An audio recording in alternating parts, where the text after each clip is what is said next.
even if that someone else is another you. Right. What you can't see is the giant furry purple monster with googly eyes and a tiki drink. Oh man, that'd be great. So yeah, dialogic seems to be fairly common too. Yeah. There's also condensed inner speech. It's kind of like a different form of. So here's one of the things that I had trouble with, Chuck. Let me just be forthright here. There's not any neat package of this kind, and this kind, and then there's this sub kind of this kind and this kind and this kind. No one's put it together like that, so it's a little confusing. So, for example, dialogic inner speech. You'd think that the next thing would be monologic or something like that. Yeah. That's not here. Instead, we're talking about condensed inner speech, which is using like abbreviations or like just words rather than full sentences. And that this is a way that you speak to yourself in a very private manner that you would probably never use to speak out loud. It's just the kind of shorthand that you use for yourself. Doesn't fit this list at all, and yet here we are. Yeah, Anna's example for that is, you're leaving the house and, phone, keys, wallet in your head, that kind of thing. Right, but at the same time, you could be having a conversation with somebody about phone, keys, wallet. So it would be dialogic condensed inner speech. It drives me nuts. Yeah, I see your point. Other people is another one. That's when your voice, not when you're speaking to someone else, but when it takes on the voice of someone else. It could be Abraham Lincoln. It could be Josh Clark. And that's when you're imagining a conversation with someone else where your own inner voice sounds like someone else. It's different than like Emily having a conversation with another person. Right, for sure.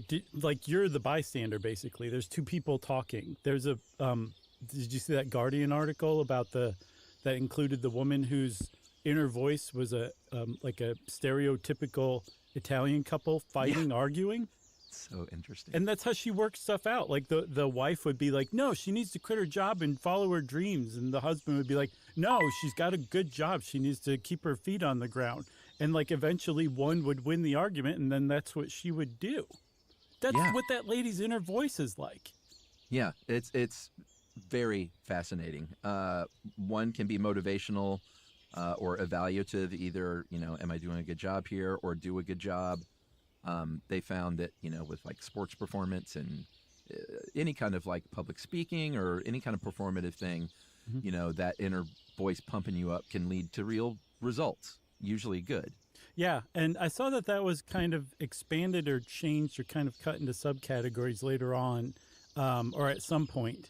There's evaluative critical, which is basically like, did I do a good job, or why didn't you get 100%? That kind of thing. Yeah. There's also positive regulatory, which kind of ties into what you were just saying. Like if you imagine yourself, doing really well, practicing shooting baskets, there's some part of you that could be like, keep up the hard work and you'll be in the NBA in no time. Or you did a great job. Like those would fall under positive regulatory. When I play basketball, all I hear in my head is what I hear on the court, which is swish. Nice. I was waiting for you to say brick, because that's what I hear. Right. Ruby expressed interest in playing basketball the other day, and I had a hard time containing myself. Yeah. I was like, that's the only sport I was actually pretty good at. Like, I could actually teach you something here. That's awesome, man. Well, but I didn't want to say it too positively, because then she'd be like, nah, maybe not. Very smart. Boy, you know what you're doing, don't you? I'm working on it. Another is prompted, expanded speech, which is like if you have to have a tough conversation with someone and you're literally kind of just rehearsing that in your head as one or both. That is like when you're speaking not in any kind of abbreviated way. Yeah, it's the opposite of condensed speech. Like you're thinking in or hearing in your inner voice the exact words with the phonetics and the grammar and everything that you would say out loud. Right. Which that got me on a side track of like, oh, that's like, why do people, when you hear your voice played on a recording, why does that sound different? Does this have anything to do with that? And I just had to park that because that gets into a whole other thing, which should probably be a shorty. The efference copy? No. Like when I listen to a podcast of us, like, why does your voice never match when you hear it out loud as it does in your own brain. I think your efference copy probably. No, it has to do with like the way your skull reverberates. Oh, and there's, really? actual physical stuff, but Neat. I think that could be a shorty. Reverberating Skull is a great album name. It is, and we'll get to efference copy later on. If I like. clearly can't wait. Yeah, it's good stuff. Now we reach a point on the list where coherence starts to emerge. We've got like basically a one and then the opposite. I don't know why I just put it so confusingly. So let's just start. There's elicited or prompted, which is inner speech that's basically triggered by some external factor. Someone comes along and says, here's some pictures of different stuff. Pick out the ones whose names rhyme. So you've got a boot and then a foot or something like that. Like you would pick out the boot and the foot. And depending on how liberal they were with their judgments, they would say, yes, that rhymes. Yeah, but it's a prompt from an outside source. Right. Whereas the next one, which logically follows, thankfully, pristine or spontaneous, that was Russell Hurlburt. Mm-hmm. Kind of a mouthful. A researcher that coined this one. That's just unprompted, spontaneous, and it's a part of like what makes us us. Yes, like that is your genuine, true inner voice. Sometimes it just comes out of nowhere. Sometimes when you just are talking to yourself and don't even realize you're talking to yourself in your head. Like that's what Hurlburt calls pristine. And there's this really great Aeon article about your inner voice that was written by Phil Jaekel, Jaekl. And Phil points out, I'm hoping we're on first name basis, me and Phil. Uh-huh. But he points out that this is leading psychologists to be like, oh my God, if we can study pristine inner voices, like that's essentially like the exterior of the unconscious, and we would be tapping into people's unconscious. And other people are like, I think Fernie Ho is like, whoa, let's not get ahead of ourselves here. Let's just kind of take this one step at a time. Old Fernie Ho, that's what he's known as. They call him the Breaks. Yeah, that's right. And well, except when he gets excited about something, then he yells out, Fernie Ho! That's right. Maybe before we break, we should talk about these other four. Yeah. Because that VISC is still, they've been revising it over the years, and it's still in use for some researchers. But in 2015, there was another researcher named, what a great name, Malgorzata Polchaska Wassel? Wazel, maybe? That's what I'm going with. They were like, all right, let's categorize it by emotional types. And these are the faithful friend, which has a nice ring to it. That's like your personal strength, positive feelings about yourself. Your enabler.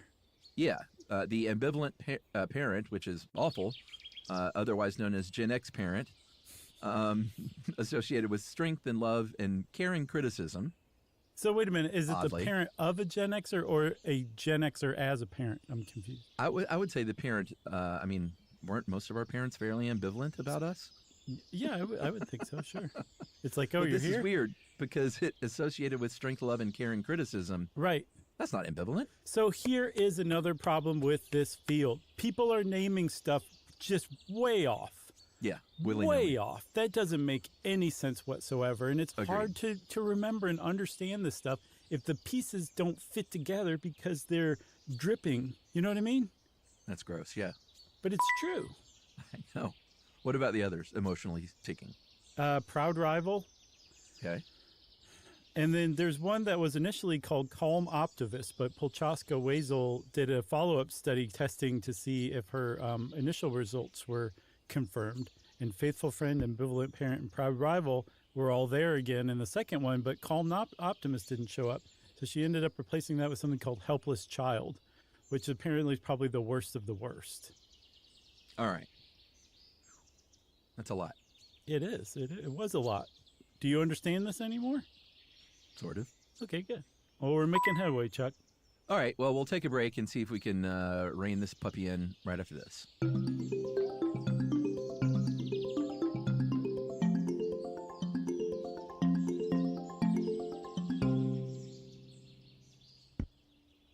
You're a details person, checking reviews, reading nutritional info, even terms and conditions. So when donating, check out GiveWell.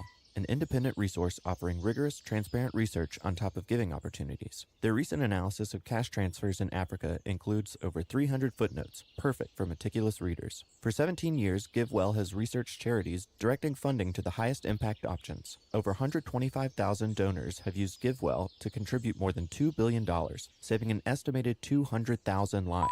GiveWell's research is free, helping donors make informed decisions. Donations to recommended funds are tax-deductible, and GiveWell takes no cut. If you've never used GiveWell to donate, you can have your donation matched up to $100 before the end of the year or as long as matching funds last. To claim your match, go to givewell.org and pick Podcast and enter Stuff You Should Know at checkout. Make sure they know that you heard about GiveWell from Stuff You Should Know to get your donation matched.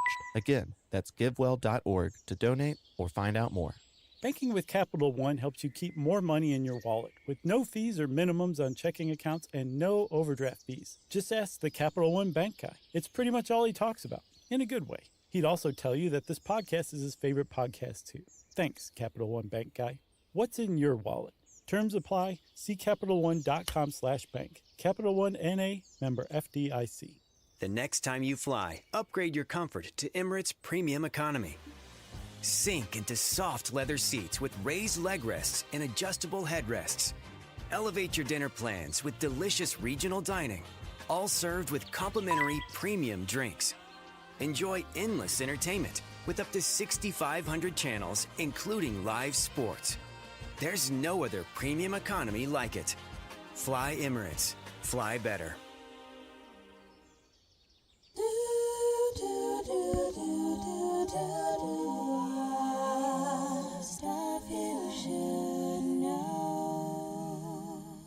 Okay, Chuck, so one of the things we're talking about with inner speech is it's easy to kind of confuse it with, like, say, private speech, where you're actually talking out loud yourself. Somebody could hear it.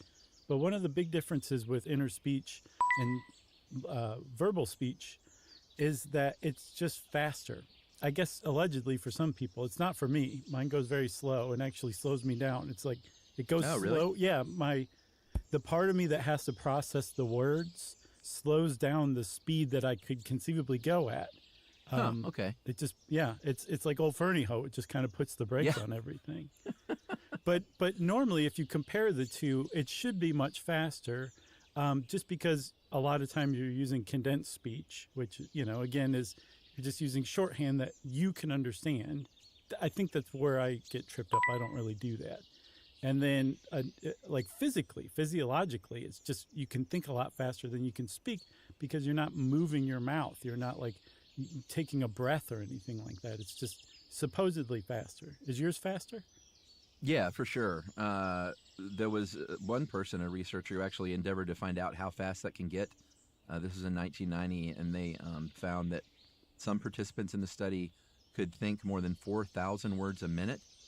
And, just for context, the world record for fastest out loud talker is a Canadian guy who went to 655 words per minute. So this is basically you can think up to 6 times faster than the fastest talker on the planet. Yeah, that's at least twice as much. Yeah, I actually did the math. It's roughly 6. Was that the guy from the Dunkin' Donuts commercials or the FedEx commercials in the 80s? No, it's unfortunately just some, hey, I love this guy. I'm not going to knock him down. His name is Sean Shannon. He's a Canadian guy who did the To Be or Not To Be soliloquy in 23.8 seconds. Wow. Way to go, Sean. You can't understand anything he's saying, but I think they have judges, that are like, yeah, he's still saying those words. So I guess then we reach another question. How does inner speech develop? Which apparently, when they started figuring this out, thanks to a guy named Lev Vygotsky, who we'll meet in a second, it completely changed our understanding of children. Because up to this point, it was like, do kids learn first? And then, does their brain develop and then they learn first? Or do they learn first or do they develop their brain by learning? Clearly, I did neither at some point. But right. You can kind of get the gist of what I was saying. Yeah, I thought this was super interesting. Child development is just fascinating to me, like going through it now, like more than ever, obviously. But for most kids, and by the way, this Lev Vygotsky, who you said we would meet, well, you know what? Let's just bring him in. Come on in, Lev. Hey, I'm dead. Yeah, exactly. This is in the 1930s, so he has left us Earthwise. But a lot of this has been borne out in modern research. But in the 30s, he was looking at, like, basically it starts out as private speech, like kids saying things out loud to themselves. First they start talking just to communicate, like, I'm hungry, I need to, whatever, go to sleep. Actually, kids never say that. I want to stay up. Right. And that's just social communication. But then as they get older, they start sort of privately talking to themselves as an internal motivator. And then eventually that, I think around, that's between like 3 and 4. And then around 6 or 7 is when kids take that private voice inside their head. And that's when the inner monologue kicks off, more or less. Right. And then they start to, after that, they continue to develop and get good at things like condensed speech and creating their own self-shorthand and stuff like that. Yeah. It's pretty cool. So again, I said that this kind of turned things on our head as far as understanding. Piaget, who was a very famous French psychologist, he said kids are dumb and then they learn, or their brain grows and then they learn. And this showed the exact opposite, that they develop their brain and their understanding of the world through learning, through this inner dialogue. And it was Vygotsky, believe it or not, was a Soviet researcher. So the West wasn't exposed to his ideas until like the 50s. And when they finally came out, were translated, it was like, great, okay, now we finally understand. Right. He's the one that coined the term inner voice, right? Yeah. I'm not sure what that is in Russian, but yes, apparently it translates to inner voice. I think it's property of the Soviet Union. Right. I don't know why I said that as a German. It sounded Russian to me in my head. We mentioned that not everyone has inner speech or develops that. It exists like a lot of things do on a spectrum. Some people, Emily is a very, very, she's like, I'm constantly talking to people in my head. Really? I know. I see it happening. The other interesting thing she does, I don't think I've ever mentioned on the show. And she was like, you can say all this, I don't really care. She spells out, when she's stressed, she'll spell out things with her thumb in cursive. Like on a table, like just in the air? No, just like sitting there. Like we'll be watching a TV show and I'll know she's stressed and her thumb will be going, and now I know what she's doing. For years now, I'll be like, what are you writing? And if it's a scene about like a tense standoff in an office or something, she might spell typewriter or office or something just that she sees. It's not always like I'm nervous. It's never like I'm stressed or anything like that. So it's a way to alleviate her anxiety? I guess. How interesting. That's cool. I've never heard of that. Yeah. Hey, man. I've said it before and I'll say it again. Emily is one of a kind. When you couple up with people, and you really dig in, you don't have any of those barriers up, it turns out that we're all just a little strange. Well, how is her air penmanship? She's great. I can read it all. I can look at her, thumb and I can spell it right out in my head. Very neat. Wow. Can you really, or are you just joking? No. Okay. I was going to say. It looks like wow. It looks like thumb's gone wild. Right. Nice. Too hot for TV, thumb-wise. Anyway, but that's kind of her inner voice too, in a way, just manifesting itself physically, but it's still, not out loud. But some people constantly are doing this kind of thing, talking to themselves. Others sometimes, some never. These two researchers, Johan Nedergaard and Gary Lupien, if you have zero inner speech, they have termed that anendophagia. And they say, and this is another kind of frustration, like, between 5 to 10% of people don't have inner speech, whereas Russell Hurlburt, who we've met, said, no, it's more like 50 to 70%. Have inner speech. Or no, don't have inner speech, right? Yeah, so that's wildly different. It is wild. That's a great term for it again, wild. So now Fernie Ho comes in and says, whoa, everybody. I'm not really excited about this having its own term, anendophagia.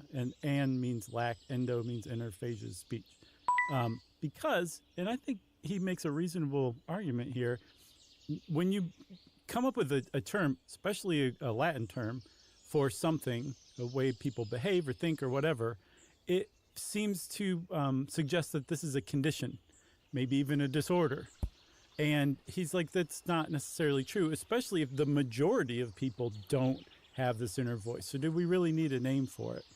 And I think Nettergaard and Lupien were like, it's a pretty cool name, though. Can we please keep it? And Fernie Ho's thinking about it right now.